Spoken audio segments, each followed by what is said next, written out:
Hi, you are listening to One Step Wealthier podcast, where I help you to get a little bit better every day and to achieve your financial goals.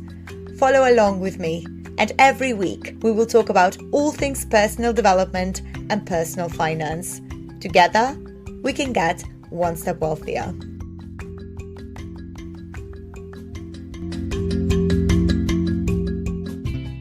In this week's episode, I wanted to talk about how I've visited over 70 countries and why I have stopped traveling, at least for the time being. So when I was little, I used to admire people who would travel. My neighbors used to go to Italy every summer, and a friend of my father had been to Japan, and I was considering him as some kind of a hero for that. I always wanted to travel, but the farthest we were ever going every summer was to the seaside and back. At university, I got my first job while studying at the same time, and whenever I had a couple of days off, I would book a flight to a different European destination. After my studies, I got employed by Lufthansa, not as a crew, but in the reservations department, where I had amazing flight discounts. That allowed me to see the world and travel across 6 continents in my free time. Finally, in 2018, I decided to quit my job and started traveling full-time until the COVID pandemic in 2020.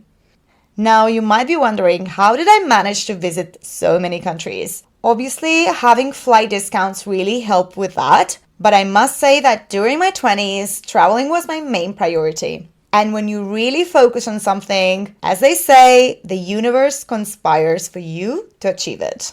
I also visited those countries on a budget. I will create another episode giving tips about how to travel on a budget, so stay tuned for that. And because traveling was my priority, I was treating it as my little project. I was also not afraid to step out of my comfort zone and embrace the spirit of adventure. I wanted to learn as much as I could from my travels, and that involved commuting, eating, and living like a local. During these travels, I visited places like Hawaii, Guatemala, Iran, Fiji, India, Malawi, and each one of them changed me in different ways. I traveled on local buses, trains, boats, and tuk-tuks. I also crossed Australia by bicycle, sailed for 3 weeks in the Pacific Ocean, trekked for 2 months in the Himalayas, and hiked in the jungle in Colombia. Traveling was one of the biggest gifts I have ever received. It made me grow so much. It taught me that most problems that we have in the West are first world problems. I clearly remember the Valentine's Day of 2018 when I was taking a walk through a village in Malawi. I was on the phone with a friend of mine who was complaining about the lack of gifts from her then boyfriend. While she was telling me this, an old lady, maybe in her 60s or 70s, passed me by saying hello and smiling. I realized that she only had one broken shoe on her foot and was barefoot on the other foot. Then I realized how basic our own problems are sometimes. I can also mention Iran. The people in Iran were wonderful. However, many women I've spoken to, they were telling me how difficult it is to live there as a woman. I must say that I have traveled to Iran by myself, and I've never had any problems as a solo female traveler. But I would not choose to live in a country like this. I met Jasmine, who could not leave her husband because they had a child together, and she was scared that she might lose the child if she would file for divorce because she did not have any legitimate enough reason to leave her husband, and her husband was not treating her right. When I was on the project in Nepal, we were taking cold bucket showers in winter and living in tents. Sometimes I had to sleep with my jacket on and my woolly hat on as well, and I was dreading to go to the bathroom at night because of how cold it was. In that way, traveling really humbled me and made me feel grateful for what I currently have. Also, traveling taught me to be more adaptable and to figure things out on the go, especially when you're traveling on your own. Things happen, and sometimes nothing goes as planned, but everything is figure-outable. When I was in Vanuatu, I had to stay put for about 2 weeks because of a tropical storm. I used that downtime to do some online work and befriend some locals. Finally, I could travel to my next destination by cargo boat, which was an interesting experience because the cargo boat included everything from furniture to chickens and pigs. I was talking in an earlier podcast about the benefits of compound interest. The earlier you invest, the better. I did not invest in my 20s because I did not know where to start, but I wouldn't have had it in any other way. I am glad I used that money for traveling because traveling really pays you memory dividends later in life. The more you travel, the more open-minded you are about different cultures and ways of seeing things. Traveling is a great investment in your self-development. The advice I can give is to travel as much as you can, as early as you can. Also, I would like to mention that I have traveled to most of these destinations solo. And you might ask, is it not dangerous to travel as a woman solo? And if I had $1 every time I was asked this question, I would probably be a millionaire by now. I think that if you do proper research and don't wander around the streets at 3 a.m., you should be fine. I've been to places like South America, Sub-Saharan Africa, and Iran on my own. And none of them are more dangerous than the UK, for example, or any other European country. Actually, Iran is much safer as long as you use a headscarf, which is required by law, and as long as you do not enter any political debates. I think that you should keep the politics to yourself wherever you are anyway. You won't gain anything by trying to convince people of your own point of view.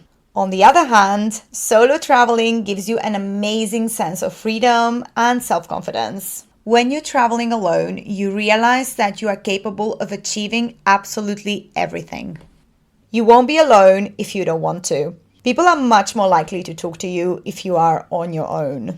I managed to build really strong connections with locals and to have deep conversations. Also, as a woman traveling on her own, you are more likely to get help if you needed to.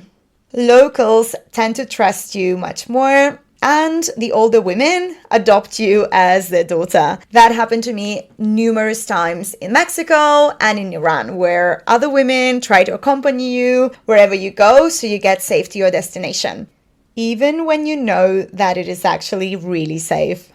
So after all those wonderful experiences, why did I stop traveling? In March 2020, when the COVID pandemic hit, I found myself back home in Spain. For those who don't know, I'm originally from Lithuania, but I moved to Spain with my parents when I was 12, and I consider Spain to be home because that's where my family lives. I was a bit in a shock back then because my idea was to cycle back to Europe from Nepal in May 2020 when the project would finish. However, the COVID pandemic made me take a break from constant traveling and made me explore other aspects of life. Traveling can be truly physically and emotionally draining, and that's how I felt at the time. I felt exhausted, burned out, and I wanted some stability. Also, I realized that traveling became part of my routine and that it no longer excited me as much as before. It felt like something that I had accomplished already and I needed a new challenge. At that time, I started freelancing and also exploring the world of finances. That's when I started investing and discovered the possibility of financial independence. I still do some trips, but they have a different focus. I go on long hikes from time to time where I seek solitude and some downtime rather than partying on the beach in Thailand like I used to do. At the moment, I'm doing a hike in Spain, for example.